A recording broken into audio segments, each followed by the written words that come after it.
সভায় সম্মানিত সভাপতি।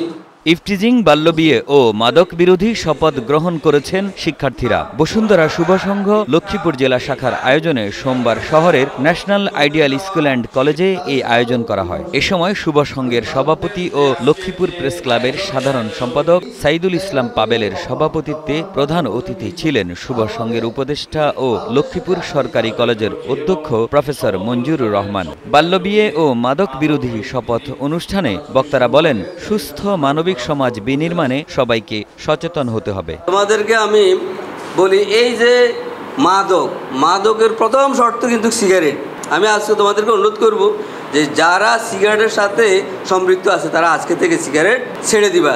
টানা সপ্তমবারের মতো বেস্ট টিস্যু পেপার ব্র্যান্ড হিসেবে স্বীকৃতি পেয়েছে বসুন্ধরা টিস্যু। কারণ এই সিগারেট দিয়ে মাদকের শুরু এবং এটার পরিণতি কিন্তু ভয়াবহ। এজন্য যেই কোনো নেশা, ওই যে পূর্বের কথায় আবার আসছে যায় যে যেটা সাধারণে করা যাবে না, বলা যাবে না, সেই জিনিসটা করাই অপরাধ। সুতরাং অপরাধ থেকে দূরে থাকার চেষ্টা করবা এবং অপরাধের মানসিক যন্ত্রণা যে কী সেটা তুমি খারাপ না হওয়ার আগে বুঝতে পারবে না।